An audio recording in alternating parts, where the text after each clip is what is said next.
Are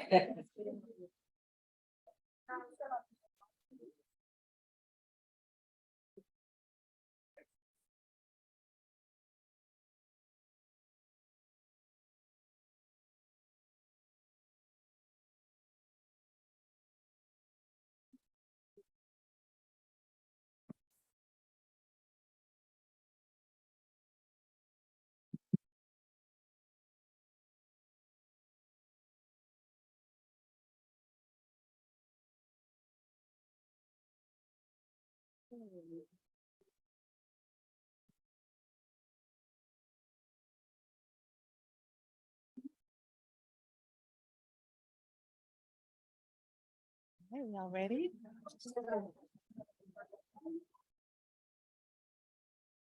Good afternoon, everyone. Hello and welcome to the Contra Costa College Workforce Wednesday Health and Human Service panel discussion. I'm Mariah Bruce, and I am the manager in the Workforce and Economic Development Department. Today, I have the pleasure of introducing Sarah Boland, who will be facilitating today's discussion. Sarah has been a counselor at Contra Costa College since 2014. She studied counseling and communication studies in college and loves working with students to help them identify and reach their goals. She has experience supporting students in their career and major exploration and is excited to join us today as the facilitator for our program. Please welcome Sarah.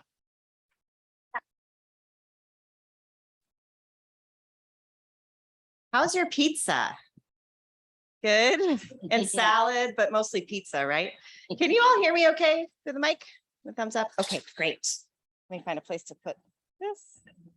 Thanks for being here today, everyone. This particular Workforce Wednesday is near and dear to my heart as a counselor. So I'm so honored that Ms. Bruce invited me to join you all here today. So we do have some folks joining us virtually as well. So hello to all of you. I'm sorry that you're missing pizza here, but I hope you have some at home or wherever you are streaming this to your computers. We are all really excited to help you learn about the career options and explore how health and human services can help you achieve your goals. And I know many of you have questions about working in the field, about CCC's program, what comes after CCC. So we're going to have the panelists answer some questions here in a few moments, and then you'll have time at the end to ask some questions as well. A few quick things, and let's see if I have control of this. Oh, look, I do. A few housekeeping things that we want to address is that if you are on Zoom, we ask that you just keep yourselves muted. And if you do have questions throughout, to please just put those right in the chat. And we'll be able to address those during the Q&A. And for those of you sitting here in the fireside, feel free to take notes as we go through. If you have questions, again, we're going to save all questions for the end, but definitely jot down your notes and your questions because we don't want you to forget them. We want you to have an opportunity to ask those as we go. Okay, so for our agenda for today, I'll be introducing our panelists here in a second. I'm going to let them really introduce themselves. Then I'll be asking the panelists a few questions that I think you'll hear some really important answers to that might answer some questions you didn't even know you had. The panelists will then make some closing remarks for you all. We'll open it up for Q&A, and then we'll be our closing about 1:25. So of course, if you have class or somewhere to be, that's sort of our timeline for the rest of the day. And just a quick note, if you need a bio break, there is a restroom in the back corner of the Fireside Hall. So feel free if you need to step back there to do that as well. All right. I am going to let our facilitators introduce themselves, but we're going to switch the order a little bit than these photos. We're going to go by the order in which they're seated.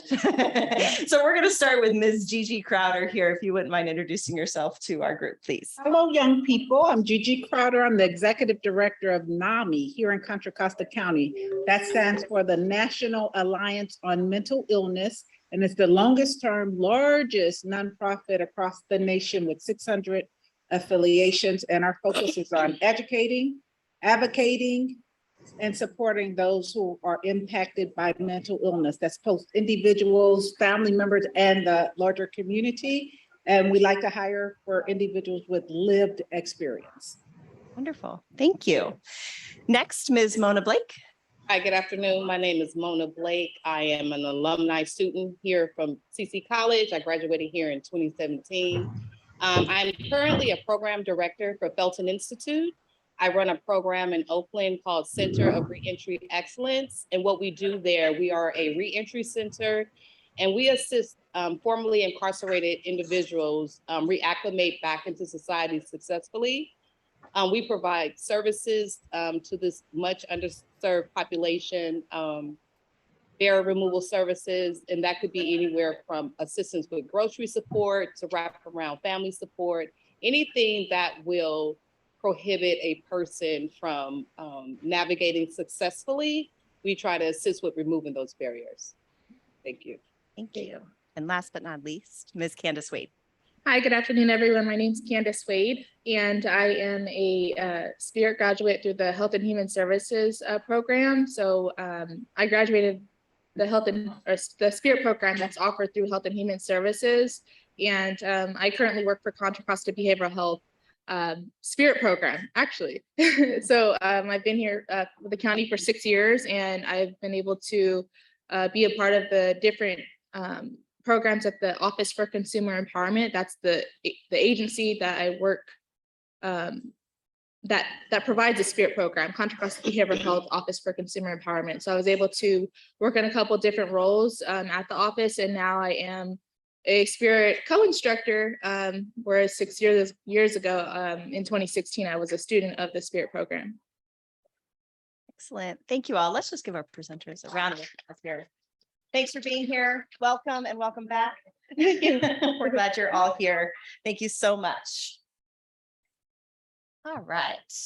Our first question. So what we're going to do, we have questions planned for our facilitators. They're not each going to answer the same question. They've received the questions in advance. So we're going to ask each of them different questions and then a similar question in the end. So you might want to hear from another panelist, the same question that's been asked. That's fine. Like I said, you'll have an opportunity at the end to ask those questions. Okay. All right. Ms. Gigi, is it okay if I call you Gigi? Oh, yeah. Or my name is Gigi, but Gigi. nobody. I got it. I got you, Gigi. I apologize. Thank you so much. Gigi, why did you decide to work in the field of health and human services? I actually think it chose me. I have an aunt who lived with schizophrenia. And when I was at college in Berkeley, I'd also been influenced by a high school counselor who was an African male psychiatrist. So that intrigued me when I was in middle school. And because I'm a people person and I'm nosy, and I advocate on behalf of communities that don't get their needs met, it kind of made it the right fit on a Berkeley campus, going into an EOP program and being told, many of you will not be here at the end of 4 years. I decided to pick something that I could naturally do quite well without taking the courses, and psychology was it. Excellent. Thank you. Our next question is for Ms. Wade or Candace. How do you prefer that I address you? You can call me Candace. Candace? Okay. So Candace, can you tell us what a typical day at the county is like for you? Yeah, so as being a community support worker, my role is someone that I identify as somebody that has navigated the behavioral health system in Contra Costa County. And as a community support worker, there's a number of different roles that you can hold in the county. For me specifically, I work a part of the Spirit program, and it changes what our typical day looks like. But presently, we're in the process of accepting applications, reviewing applications for the Spirit program that is held on campus here for the new cohort that begins in the spring semester of 2023. So in January. So right now, we're reviewing applications that are coming in for those that wish to participate in the program, and just that application process of interviewing folks, and to be a part of the SPHERE program is someone that has lived experience in navigating a system of care. And what that could be is, myself, I identify as a student that has navigated homeless services in Contra Costa County, mental health services on campus or in our community, and also some other folks may have even also navigated substance use services in the behavioral community. And so that's the behavioral health system. So each day can be different. During this time of the year, we're reviewing applications for those that wish to be a part of the program. And then there's a few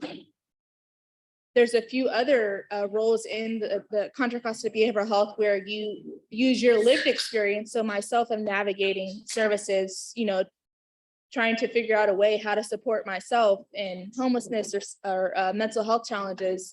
And you use that experience to help clients that receive services in behavioral health clinics, homeless service programs, and kind of walk along the side with them to help them navigate their challenges, just as maybe you have, or someone similar to you. Great, thank you. Ms. Mona Blake. Oh, that got a round of applause. Okay. I'm all for that. How do you prefer to be addressed? I'm sorry, I didn't ask at the beginning. Fine. Mona, okay, thank you. Mona, what is the best and also most challenging part of your position? Well, the best part of my position is I work in Oakland and I'm from West Oakland. And so I get to uptown. So I get to give back to the very community that I grew up in. Being from the community, it gives me the trust of the people because I can relate. Some people that we see in our program are, I recognize. And it's just being from the community allows me the ability to reach people better. The most challenging aspect of my position, because I work with Alameda County probation collaboratively with the reentry piece, once individuals discharge from probation, they're no longer eligible for these safety nets, for these services.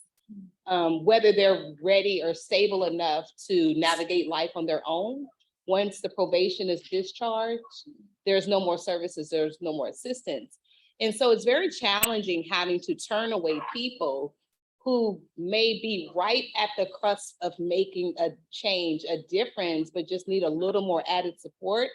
But because time says that it's over, and because of the funding parameters, then that person is no longer eligible for services. And so what we try to do is, before that happens, is to link individuals to longer term care programs that are community-based. And so again, just being from West Oakland and having those connections with local other community-based organizations and building those relationships and having those ties helps when you're trying to link that person that's discharging or they're a month out of their probation. They're getting ready to, have to just kind of navigate and figure out things in their own. So that's challenging, especially because sometimes the program you may link them to, unfortunately, maybe the provider doesn't have the same level of empathy or passion that you would have in assisting this person. And because of those things, oftentimes people fall through the cracks. Yeah. So that would be the challenging part of my position. Yeah. I would imagine, and having connections with, you mentioned this, attending events and meeting people is a way to develop those relationships. So you're ensuring when you're making those referrals, you're referring them to an empathetic partner. Yeah, and just kind of using like that warm handoff effect, not just sending the person, but, supporting them to that place, making sure that connection and that linkage is made. Yeah. Heart points all around. Thank you. Thank you. We're going to go back to Candace for this one. Candace, what advice would you give to someone, particularly people sitting in this space or listening, watching in via Zoom, would you give to someone and a student who wants to make their career in health and human services? Yeah, so something that I would like, some words of encouragement are, myself now looking back that I was a health and human services student, I didn't really know where to turn or what do I want to do? I just know I want to help somebody, right? Along the way, I found it helpful to identify someone that can be a mentor, and or, to you, and to kind of pick their brain, and figure out what are some things that maybe you would like to do. And also developing a lot of networking. Networking is very important. That has been very essential for me in my career development, personal development, and the ability to, I could tell you about like 3 years ago, I'd be sweating bullets sitting up here talking to an audience, whether you guys are, my peers or not, but networking, and that's very essential. And also, what is your why? Ask yourself, why do I want to do this? Because it really shows, where your heart is. If this is something that you would like to do, is being support to others. I want to help people, right? Regardless of what you may be going through, what is your why? Why are you here? Because that, like Mona was saying, you may run across even yourself trying to navigate something in life, and you feel like the person that you're trying to receive a resource from is just kind of giving you, feels like a runaround, or like their heart isn't in it, and passionate. That's really essential. And the other thing too, I found, is that our career and development professionally and personally is nonlinear. And by that, as a student, there's been countless times where I've experienced hardships as in my personal life, meanwhile trying to show up professionally, right? Because maybe we have a job, we have to pay our phone bill, we have to do other things, but life is non-linear. And sometimes we have to take a step back and realize, okay, maybe I'm putting too much on my plate, and giving yourself some grace. And recognizing that, because sometimes we have to try again, but that's what our support is for, our mentors, our peers, you all, and to remember that you're not alone doing this alone, even when you feel like you are. And yeah, those are my words. Great, thank you. We're going to go back to Ms. Gigi. Yes, please. You mentioned a little bit in your self-introduction about your start in junior high school and being exposed to the field through an influential teacher and going to Berkeley. But could you tell us a little bit more about your educational and career pathway, and then any degrees, certifications that you've received? Okay, so for me, it was odd. I always wanted to have perfect attendance through school, and I found out a program in high school, the Upward Bound program, was gonna be on campus. And I just didn't feel like going to gym that day. So I didn't want to get dressed. It was wet, it was raining. So instead, I didn't skip class. I went to the Upward Bound program, and at that time, it was for individuals from low-income backgrounds, which I grew up in North Oakland, Tech Bulldog, class of 80. And I said, hey, let me go do that, because you were pretty much guaranteed admission into UC Berkeley. The only problem was, and we had to take summer courses as well as weekend courses while we were there. And I knew I'd have a pretty good financial aid packet. So I did return all the financial aid work, but I forgot to return my acceptance letter.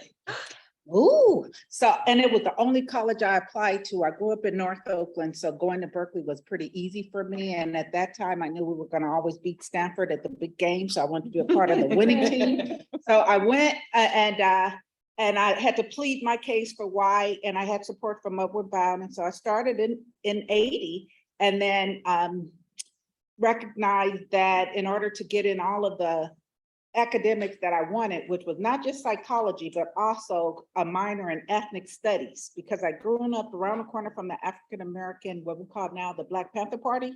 So I was really keen on the disparities that exist for communities of color. And so I knew there was this advocacy piece that I wanted to birth in me and speak up for people who didn't have an opportunity to speak up for themselves. So in 5 years, I graduated. And I did like a lot of people do. I waited for someone to knock on my door and give me a job, and it didn't happen. But I'd gone and got my degree. So where's the job? So I started applying for these type of jobs that you can get through temp agencies. And then I settled on a job in Berkeley in my field at group homes. And that's what happens a lot for people who had BA degrees. They would either go work in probation, because at that time to work in probation and for a county, they paid the most money, or a group home. I got married and then was carrying twins, but had decided this group home money is not gonna be enough for me to buy the name brands that I like. My name is Gigi, so hey, Gucci, it's, you know, I'm advertising myself.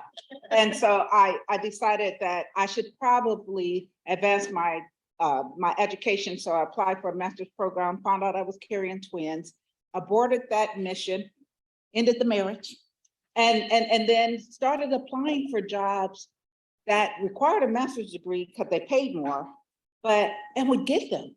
I was like, how in the world did I get that over that guy who had a master's in this, and this? It was because I leaned into my lived experience.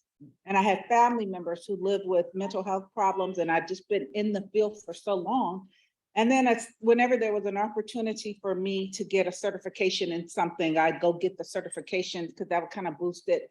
But the most important certification I have is also I'm a fitness instructor as well. So I spend a lot of time in the gym because I believe in the mind, body, spirit connection. If you're going to do this work, you're going to have to take care of yourself and learn some self-help techniques as well. And for me, it feels so powerful to get up in the morning and go to the gym and do weight training. So certified personal fitness trainer. In addition, eating too much sugar lately. I blame COVID for the extra 15 pounds that I'm carrying. But going and putting yourself in positions and stretching yourself, because I think we heal through helping others.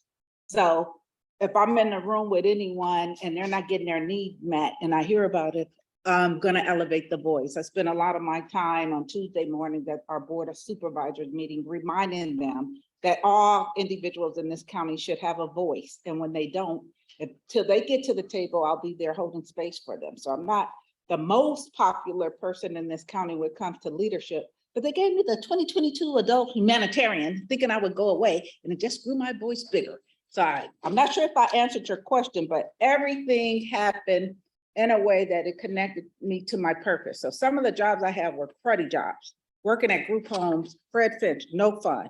As soon as I turn a corner, a kid would be blowing out fire from an aerosol can. I was just like nervous. I was seeing things I never wanted to see before. So I had to position myself, and I positioned myself to work in employment, because then I wasn't dealing with individuals who were really having as many psychiatric emergencies. I was working with people who were being connected to their purpose. And then I figured that out. Then because of my advocacy work in Alameda County, they gave me the boot. They said they were going in a different direction. And I ended up at NAMI, and it's the best fit for me to get the county retirement, but also have a nonprofit executive director title that allows me to really push this county and anyone willing to listen into the direction of being inclusive and honoring of the voices of all, but leaning first into lived experience as the most critical tool that a person has, looking at their background and recognizing that, sure, we can learn a lot in a book, but it's that practical lived experience that connects people. And we're really all about relationship in the end. Thanks. Great, thank you.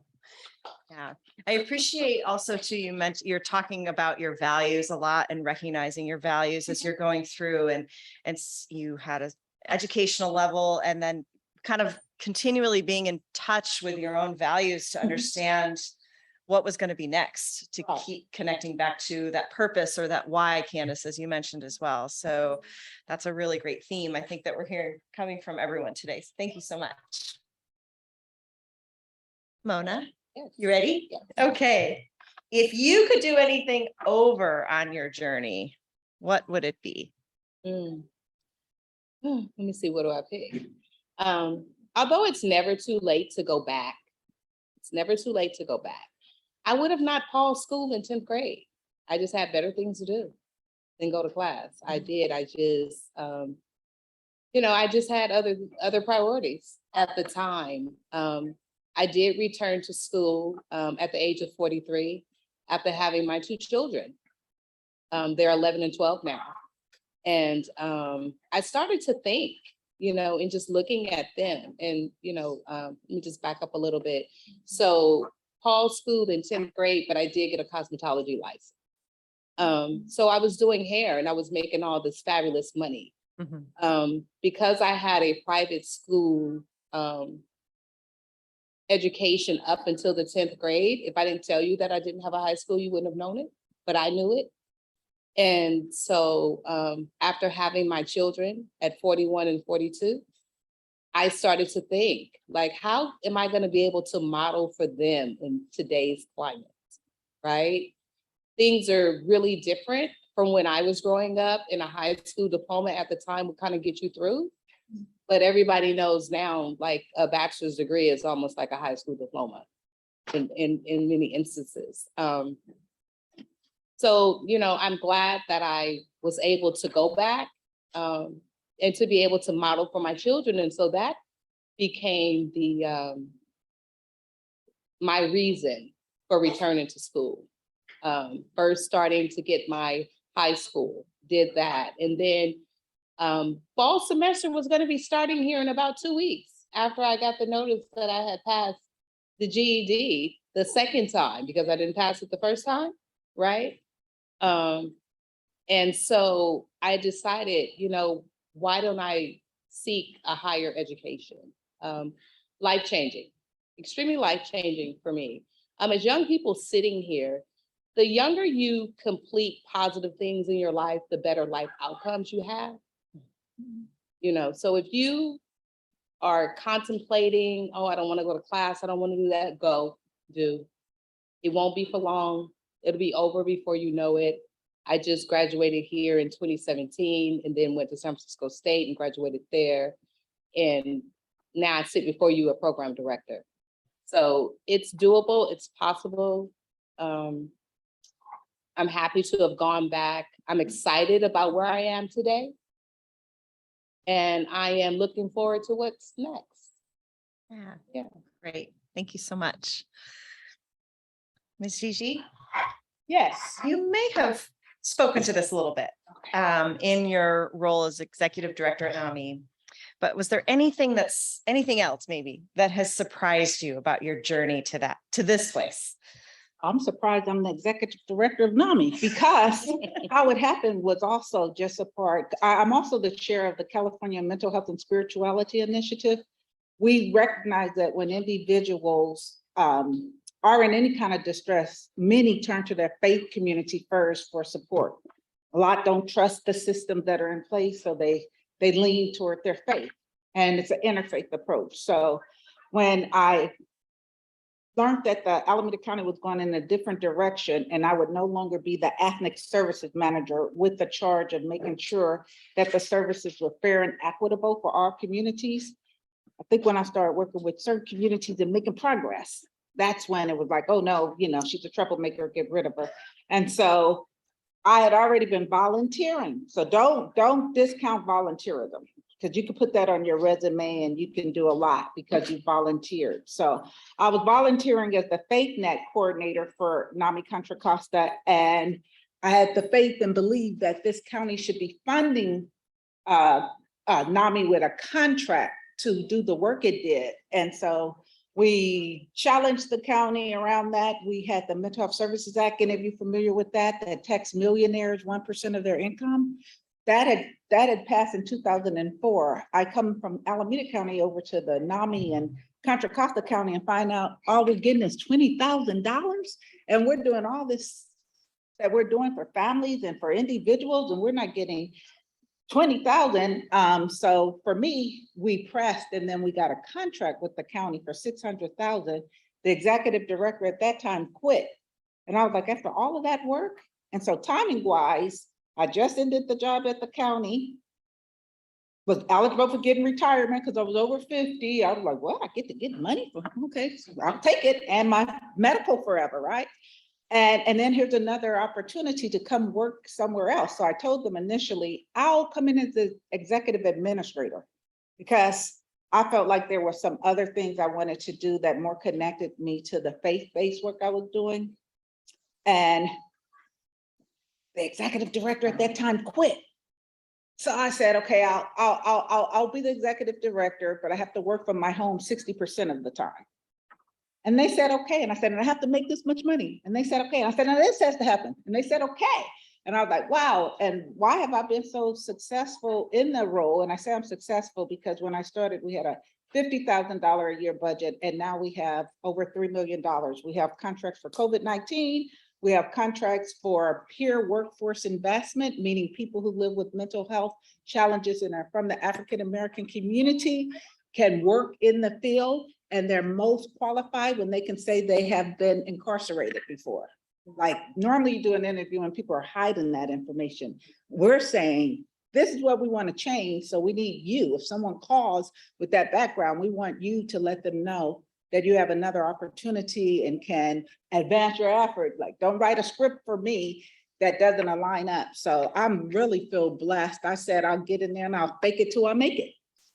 And that's what I've been doing, faking it till I make it. I go into meetings with people with so many letters behind their names. I said, now how do I combat that?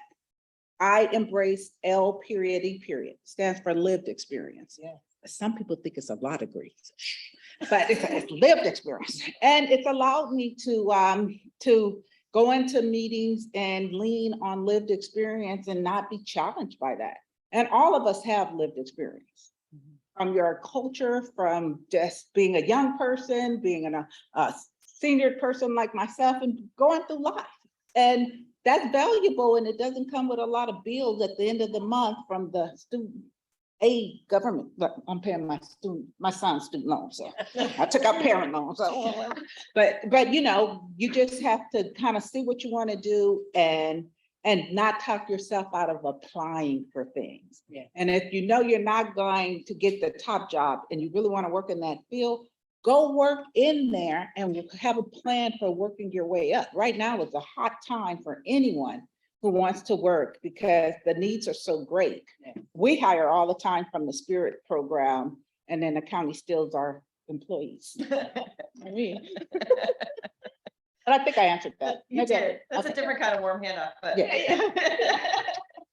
That's great. Thank you so much. And I saw those letters after your name and I thought, what is LE? I don't know that degree. Yeah. You got me on it. Licensed educator. Are you a Lived litigator? Are experience. you? I love that. Great. Thank you so much, Gigi. Candace, you spoke about having a mentor already. So I'm going to just change the format of this question just a little bit to more about the how. So you mentioned having a mentor was a really essential part of your process and getting to where you are. So can you talk a little bit about how you got a mentor or what that process was like? Yeah, it took me like, because a little bit about my experience, right? I come to you as a former foster youth. I'm 27. I guess I should just kind of lay the land, but I had a little bit of adverse childhood experiences. So I didn't really know how to navigate a lot of different hoops, right? Or I had a little bit, I want to say advantage, but disadvantage, because I had an advantage of having lived experience and learning how to be adaptable as a young adult and having to grow up at such a young age. And so after a couple of years of trial and error of like, okay, why am I not grasping the concept of this course? You know, I want to do better for myself. I don't want to become a statistic. I identified that I had not just one mentor, but like mentors, right? And a mentor isn't, from my perspective, or for me, was like not just one particular person. I would go through a number of folks as not just using them either, right? It's developing that network, or like, hey, I just kind of want to check in and have a really hard time right now. I'm trying to navigate this class, or I really want this job. I need to work on my resume. You know, I've talked to Gigi a number of times at her office, you know, in the past 6 years. And, you know, it's, and finding a mentor in anybody, right? Your peer. Myself, and since I was a health and human services student, has been a professor Minta Mickles. And I found mentorship through her positive affirmations, right? my peers and even my counselors. Sarah Bolin, little did she know, she was really extremely instrumental in helping me navigate where I wanted to go in terms of pursuing a bachelor's degree in further education, and not just to have that, just to have it in my back pocket, because I want to learn about how can I learn how to be of service to others in different, cultural aspects. She really kind of, my mind went, when I was talking with her about what I wanted to do. And, she has become a mentor to me. Little did she know, we had, a couple of conversations. I actually called her again. I was like, I need help filling out this form, it was just, the conversations were heartfelt, even if it was just about courses. But you can connect with that person and kind of share about yourself and what your hopes were for the future. And sometimes finding a mentor is just doing that, and finding trust in somebody that you could talk with to navigate through anything. And so Professor Nichols, Sarah Bolin, Gigi, my supervisor, and I found people that I can find strengths in, that I can kind of mirror those. How can I gain those assets that they've, not as like in an envious way, but help me understand how you got to where you're at, what transferable skills that you have, public speaking, navigating life hardships yourself, meanwhile trying to be of service to other folks, right? So yeah, I have to answer the question, I have, a number of mentors, and some of them don't know that, but I know that in the back of my head, if there's a skill that I identify with them, is like, oh, she was really good at that public speaking, I'm going to connect with her and say, hey, I really, I really thought that you did a phenomenal job. What are some of the takeaways for yourself when you decided to do public speaking? I really acknowledge and recognize that you're really good at that. That could be like a mentor opportunity too. Great. Thank you. Mhm. I'm honored. And also thanks for trusting me, sharing that today. Thank you. Thank you. Ms. Mona, you're next up on our list of questions. Okay. What kind of work? Well, before I ask this question, you all have talked about all the students that you're hiring from our program. So thank you for that. But if you could elaborate a little bit more on the kind of work a student completing the Health and Human Services program here should be prepared to do to come work for you or in your program. Yeah, so I actually have employed a student from here. I have a peer support specialist in my program who also is a HHS student and was highly recommended by Professor Nichols. But pretty much the opportunities and the possibilities are endless. Health and Human Services is incorporated in every field. Human services and social justices, they just all encompass together. These are your case managers, your social workers, your advocates, your natural healers, any profession that requires connection with people, you're doing human services, right? Unfortunately, sometimes people working in these fields do more harm than good. And that's why it's important to study and to know what to do and how to approach situations. You want to make sure that you are meeting people where they are and you're not having your own expectations of them, but rather letting them enlighten you, their idea, their directions for their path. And just respecting that and supporting that. But yeah, pretty much any field, you can relate to human services. Mm-hmm. Great, thank you. Mm-hmm. Gigi, what would be the next steps for advancement for someone, say, working as a case manager? You talked about get your foot in the door and then look for opportunities up. So what would be some next steps for someone to take to actually do that? Yeah, I think individuals should always be applying if they feel motivated to do so, for opportunities for them to market what they have. So in addition to working at NAMI, I'm a consultant and I have my own, actually, couple of campaigns but I get asked to go speak about it because we're in a unique time where you as an individual get to see and experience things that maybe someone else doesn't. So entrepreneurship is important, and in human services, we can't exclude that. You can be a consultant like Hilton, who saw gaps in the system and created an organization to fill it, but also supervising other individuals. Sometimes that does require more advanced skill set, like going back to school. But if you short a course for yourself about where you want to be, and you find mentors and you find other individuals who have done it, they can lay out the path for you to ultimately get, because our field does not pay well. Generally, it just doesn't pay well. So to keep people to stick around, my job at NAMI is to give career opportunities for individuals, not just jobs. I want someone to come in. If it's something we're not doing, if I get a call and someone says, hey, I know that you have all these support groups, you don't have one for the Filipino community for people who speak Tagalog. I do. If you want to come work here, I'll find the funding.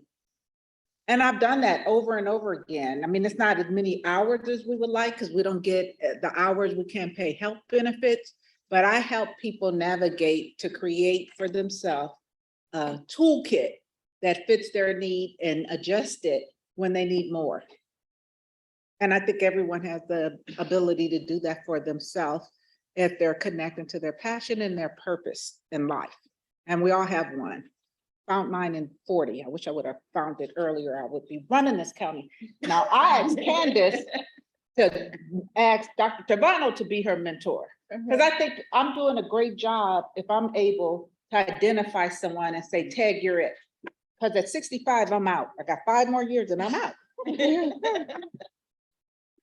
leave a long legacy behind you too, or in front of you rather. Thank you. Candace, you've also, this is a similar kind of question about advancements. So just in terms of fast tracking the career progression, what advice do you have for someone thinking about that? This is what I told myself on the days I was hard on myself. Well, you should have did it right the first time, right?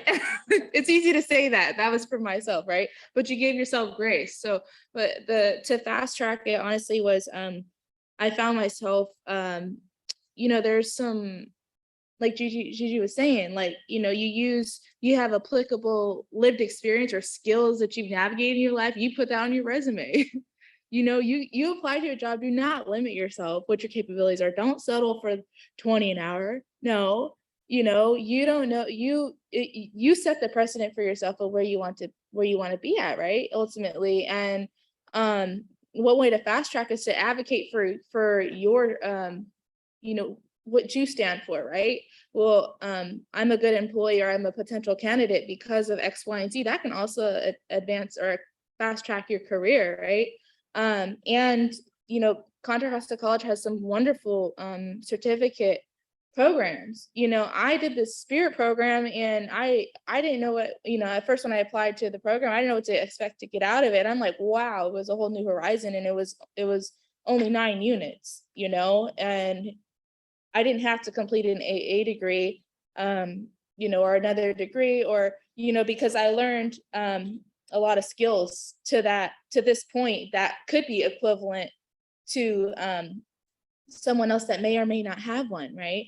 And that's not to say don't pursue that, because I'm doing it, and you made a good point. A BA degree at this point sometimes is equivalent to a high school diploma. It's in some instances, but the certificate programs here at the college, I did it, and this is where I'm at today. And don't limit yourself. Find a mentor, and there's people that know people that know people, literally, and that could land you fast track, right?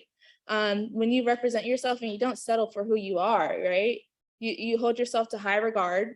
No, I'm qualified. If I'm not qualified, there's something in who I am that is qualifiable to something in your agency. If there's something, like Judy said, there's something that's not there that you can bring to the table, you bring that forward. And this is what I bring to the table, not just what you're looking for, but what your agency is missing, and to serve our community. So. Great, thank you. Thank you so much. This one is for all three of you. Maybe we'll just start here and go down the line. Is that okay? We'll start with Gigi.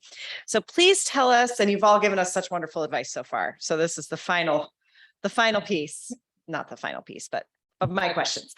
What is one tip or trick that really helped you get started on the right foot? Or if you struggled initially, how did you turn it around? I think being fearless, Mhm. like not, I mean, if you ask and you get no, that's just, that's one of the smallest words in the dictionary is no, but generally you will give that yes if you keep going. So sometimes you have to make adjustments to what you thought. I mean, I thought I'd be retiring from the county. That would have been miserable to continue driving into the county every day to a place where I wasn't as welcome. So sometimes when you think it's a setback, it's actually something that's going to work out to your benefit. So we can't frame things negatively when they could be. You got to look at the options, turn things over, be critical thinkers, look at it from every angle. And I think you usually will find something and use your instincts about things around, does this feel right to me? Because I've gotten job offers and decided, nah, that paid a lot of money. Nah, that wouldn't feel right for me. My values are much more important to me. Doing something that benefits others. I can't be bought, and I'm not a sellout. So that's part of it as well. Great, thank you. Ona? Yeah, so for me, the tip would be, don't be afraid to ask for help. Yes. Don't be afraid. There's no question that is a silly question. Everybody's inquiries are valid. Don't be afraid to ask for help. Don't be afraid to say, I don't know, because then you're positioning yourself to learn more. No one knows it all.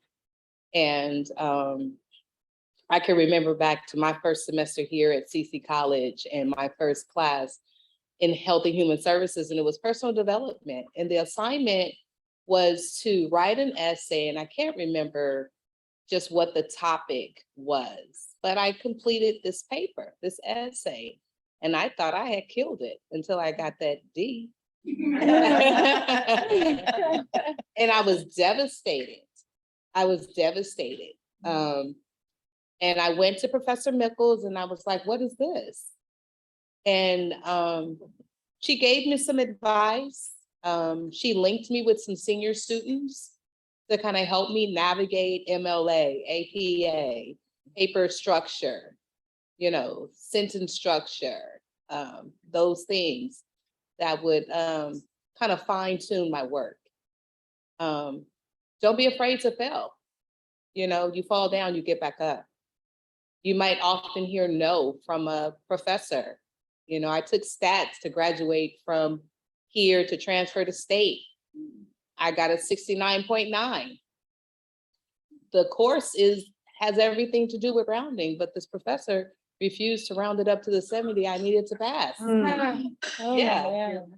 And so that could have been life-changing. I could have quit at that point, but I did not. I didn't retake the class the very next semester. I took a step back and did my other transferables. And then I revisited that class with a different professor that had a different learning style and a different teaching style, and ended up passing that class with a B. So I'd say persevere. The tip would be to just keep persevering, one foot in front of the other. You'll definitely get there. Enjoy the journey along the way. Embrace the challenges as well as the successes. You can learn from both. So that would be my tip. Great. Yeah. Thank you. Good job on that B. Yeah. The 69.9. What I got. Candace, how about you? The first thing I would say is don't tell yourself you can't. Take that out of your vocabulary, right? Because that's you already failed without even taking the course. Where you say you can't do something or you can't excel, you can't. No. And then what's that quote where it says, you miss the shots that you don't, Yeah. what- Yeah. I- You I make the can't- shots you You don't miss take. all the shots you don't Don't take. take. yes, Yeah. right? It sounds cliche, but it's so true, right? And then something else was, find something, what I had to do recently, because I want to excel, personally, right? To be, how can I be a better human in this wild world, right?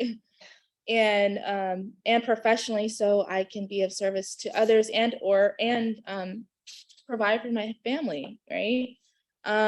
Was evaluating what are my distractions that are hindering me from getting to that next step. Am I just continuing to scroll in my brain about things that I need to do that I'm not doing, right? Or am I scrolling on my phone, right? And I had to really evaluate my time management, and find something that was a distraction, that wasn't a distraction, but something I absolutely needed to do to get to where I am right now, because I'm like, wow, if I would have just did that, I'd probably be here, right? But no, I'm here for a reason, right? Yeah. And so I found myself, a tip and trick that works for me is my spirituality, and taking the narrow road. Don't take shortcuts, right? Because sometimes, I mean, the shortcuts of like doing things, unethically, right? Or immorally, right? That it turns around and bites us in the tail, So do things ethically, lawfully, if you will, right? Don't take the shortcuts. It's not worth it. And that's what I had to learn myself, and taking the narrow road. Sometimes the narrow road's long, and stuff, but it's so worth it, because the capacity that you'll have to be a mentor to somebody else, right? And so that's what it is. Wonderful. Thank you. We have more questions for you, but first let's give them all a round of applause. So now is your turn to ask questions. And Ms. Mariah, are you passing the mic? Or what's the best way? So just repeat any questions that are asked in the room, so please one of you. Absolutely. I'm sharing. Perfect. Okay. So I think Laura, you had your hand up? Okay, and I'm going to repeat her question before the answer. Okay, go ahead.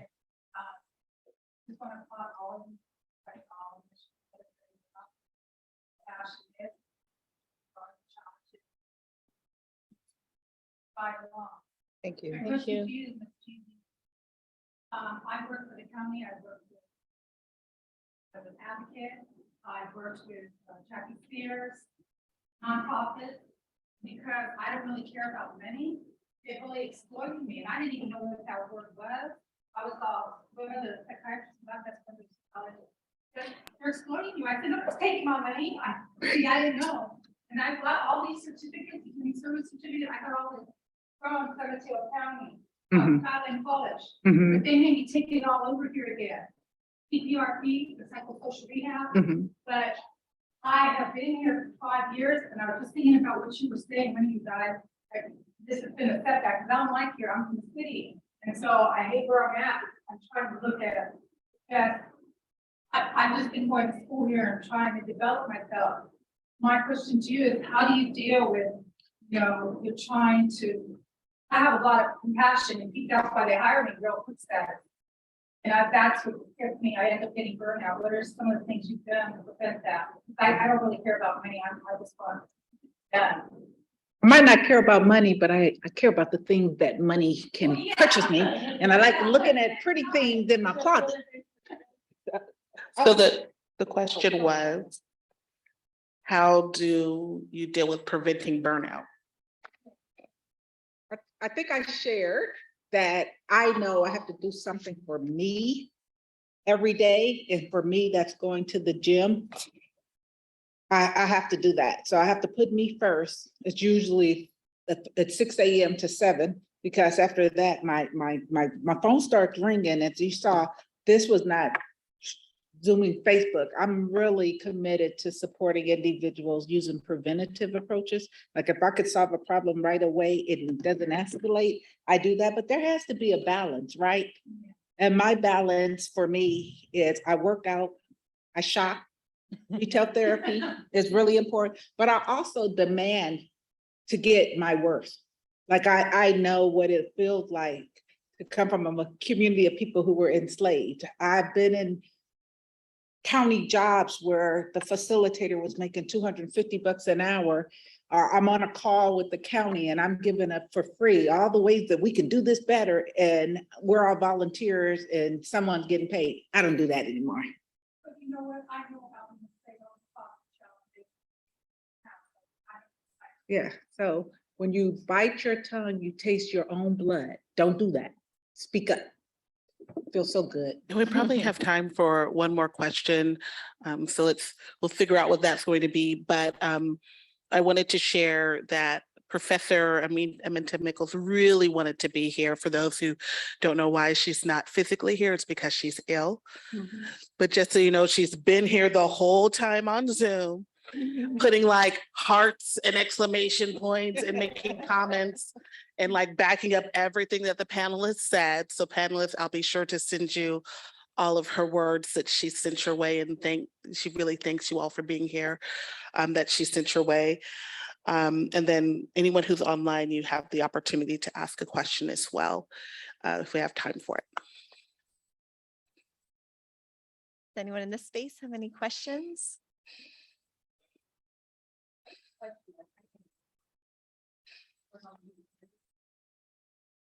I'll take an announcement. Thank you. Which way? Oh, okay. Hi. I am the vice president of the Health and Human Services Department or Club, and he's the president. And we are looking for more roles to fill. We are looking for a secretary, a treasurer, ICC rep, and a media and outreach person. So if you're interested in joining, you can reach out to me. I'll leave my email, or you can come to me and I'll give you my email. We are also having a sock drive for November for Homeless Awareness Month. There will be 3 bins located. One will be in the library, one will be in the Student Resource Center, and then the retention office. And then that's it. Thank you. Great. That's amazing. And I think probably online heard that, but that was an announcement for the Health and Human Services Club. Yes. Seeking not just members, but active leaders to help in the club. And I'm guessing involvement in that kind of activity at CCC would be something that would be very interesting to you potentially as future employers for students in the room. Yeah. Great. And I believe the Health and Human Services Club link is here on the slide. So for those of you in the room, but also online too, this is where you can access that information also. So thank you for that announcement. That's really relevant and important. Any other questions for our incredible panelists today? I think we have time for one. Is there anything online, Mariah? No? Because you answered everything. That's wonderful. Thank you all so much. Let's just give a thank you. More round of applause for our panel. Happy to have a few more pieces of information for you all. Thank you. Hi, everybody. My name is Catherine Fonseca. I am one of the coordinators in the Career Center. I do want to thank you for all the wealth of information. And I also, as a female, underrepresented first generation college student, I love the fact that we have all women in the panel. So hopefully in the future, we have some male representation as well. But aside from that, I'm here to talk to you about the career services, because aside from learning about the classroom content, there's certain skills that we also want you to learn to be competitive when you do and apply for a job.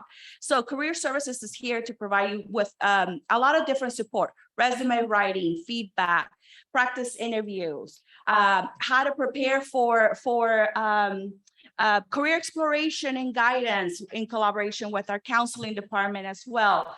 We will be hosting a career fair next semester. So look out for our career services. In your folder, you have a flyer. Please also follow us on social media, because this is where we post a lot of our activities and also job opportunities, internship opportunities. So this is right off the press, so hot off the press. And then we also want to promote Career Development Month in November. As you can see here, we do have several workshops that we will bring to you. So Resume Lab, feedback on how to develop a resume, coffee and career. I heard the panelists mention a couple of times, I think, networking. So this is an opportunity where you can come and get treats, but at the same time, learn how to network, some of the basic skills. Internship exploration, Workforce Wednesday journalism, we'll be hosting as well. And then my identity is my superpower. And this is, we actually are inviting a guest speaker to come and talk to us about how do you remain true to yourself? And then how do you make yourself competitive in this workforce, right? So hopefully you can join us. Here's more information. And then December, we also have a couple other workshops. Yes. What is your name? There's no name on here. My name is Catherine Fonseca. Yes. One of the coordinators in the center.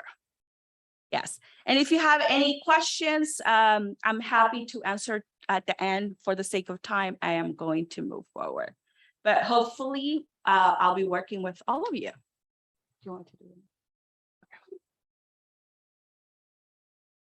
Okay, so just so you know, you guys will receive all of these slides in an email, thank you email after. One of the things that you'll see in the email is a link to a survey. So we're really big on wanting to provide the best experience for you and learn what we can do better in the future. So all of our participants who complete the survey will have a gift. We'll have a gift waiting for you in career services when you have the opportunity to come visit. But the first 20 who complete the survey will get their first choice gift. So if you really want that t-shirt specifically, or you really want that carrier bag specifically, as soon as you get your email, be sure to fill out the survey. And the first 20 will absolutely get their first choice. But everyone who completes the survey will get some sort of thank you gift. And you mentioned you weren't quite sure where to connect with Catherine. This slide is helpful in making sure you know when and how to get a hold of career services. Marina Malera is typically the one that first greets you when you come in the door, but Catherine is also in that office, as well as our other career services staff. So this will be in that PowerPoint slide that I'll send you in that thank you email. And then the other thing that I wanted to highlight, you all have this in your folder, and it's also one of the slides that was a little bit earlier. We kind of breezed by it a little bit when we were talking about the amazing club and their needs. But this really has what you should do next. If you're interested in human services and trying to figure out how to move forward, there's websites where you can learn more. Professor Mickles and Professor Hargan's contact information is there if you have some questions about what classes you should start with, or how to engage more. And then of course the amazing club, their Facebook page is there, so definitely connect with them on social media as well. So this will also be in that PowerPoint that you're going to get. So I just finally want to take the time to thank Sarah for facilitating, as well as our amazing panelists for taking the time to share all of their invaluable insights. Thank you very much to the audience for being engaged and participating. And we look forward to seeing you at our next Workforce Wednesday next month, which will be on journalism. And that will be on November 16th. So thank you again.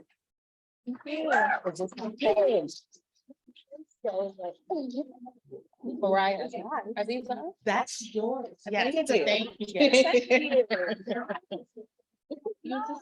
Yes.